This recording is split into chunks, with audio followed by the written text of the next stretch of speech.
Udhampur MH चौक स्थित विश्वकर्मा मंदिर विच बड़ी गिनतरी च कारीगरें मिस्त्रियों भगवान विश्वकर्मा के मंदिर विच पूजा अर्चना की ते सुख समृद्धि का वरदान मंगया। विश्वकर्मा दिहाड़े उपर कारीगर बरादरी अपने औजारें ते संदरें की पूजा करती है।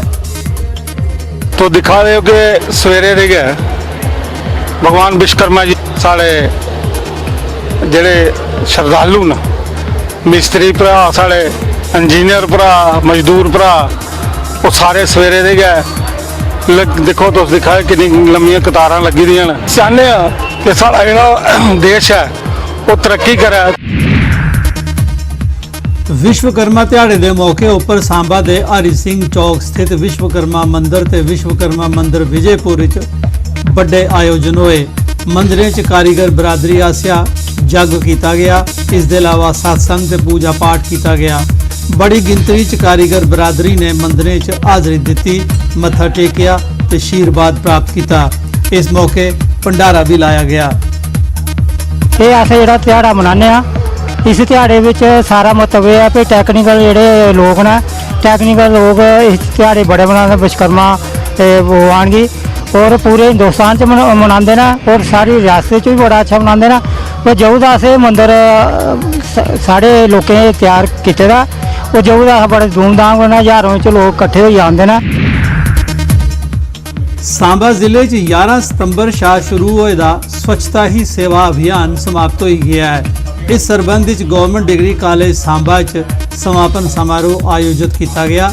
इसका आयोजन जिला पंचायत ऑफिस आसिया किया गया। जिला विकास कमिश्नर रोहित खजूरिया और समारोह के मुख परौने है। इस मौके उन्हें अभियान दौरान बेहतरीन कारकर्दगी ताई सरपंचें जिला अफसरें ते सैक्टोरल अफसरें की सम्मानित किया।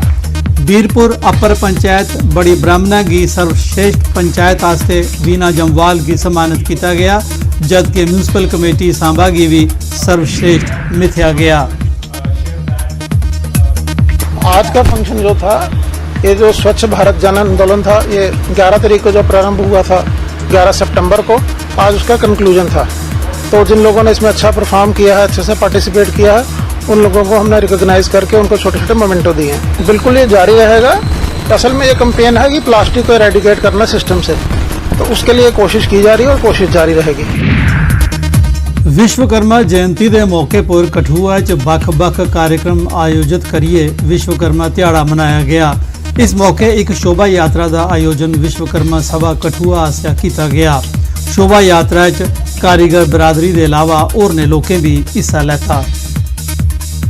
अज असें विश्वकर्मा सभा जयंती मनाने और हर साल असें दिवाली दूर विश्वकर्मा जयंती मनाने और ये इतने नहीं बनती है, ये पूरे हिंदुस्तान च जम्मू च कठुए हर जगह जिथे मंदिर बनते हैं लोग इतने विश्वकर्मा सभा जयंती मना करते हैं।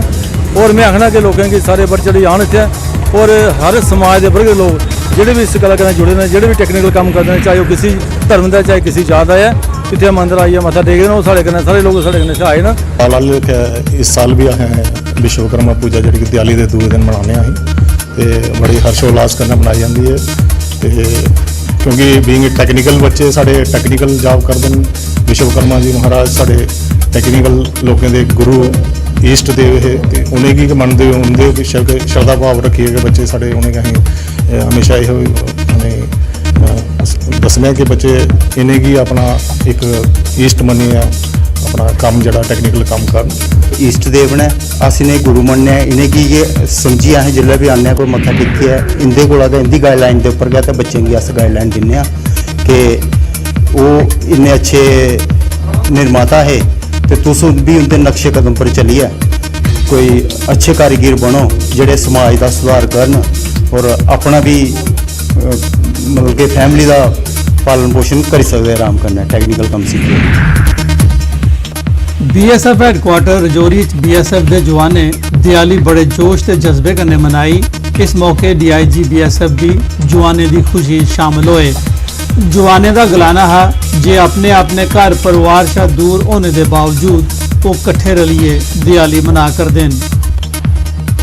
हमारे को ये महसूस नहीं हो रहा है क्योंकि हम बीएसएफ के रहे हैं और हम पूरी जितना भी भारतवर्ष के जितने भी लोग हम सब एक साथ में रहकर मनाते हैं और हम ये सोचते हैं कि हमारा यही परिवार है जहाँ पर हम बचपन में आए थे और इसी के साथ हम यहाँ पर हैं। यही हमारा परिवार है, सबसे बड़ा परिवार हमारा यही है। देश की सेवा तो सबसे सर्वोपरि है सर, और हमारा सौभाग्य है जो हम देश की सेवा करते करते और दीपावली मना रहे हैं। जवानों का मनोबल इससे काफ़ी बढ़ता है क्योंकि हम सब एक साथ मिल बैठकर खाते हैं, एक साथ मिल बैठकर खुशियां मनाते हैं। त्योहार में हम एक दूसरे के साथ खुशियां बांटते हैं, तो जवान हमारे बहुत खुश हैं। हिमालयन एजुकेशन सोसाइटी आसिया हिमालयन कॉलेज कैंपस रजौरी च उर्दू मुशायरे का इनेकाद किया गया। मुशायरे च जम्मू कश्मीर के शायरें हिस्सा लैता ते अपने अपने कलाम कन्ने सुनने वाले गी लुत्फअंदोज किया। मशहूर शायर अर्श सहबाई ने मुशायरे की सदारत की थी, जबकि डीसी रजौरी मोहम्मद एजाज असद और मेहमान खुसूसी है।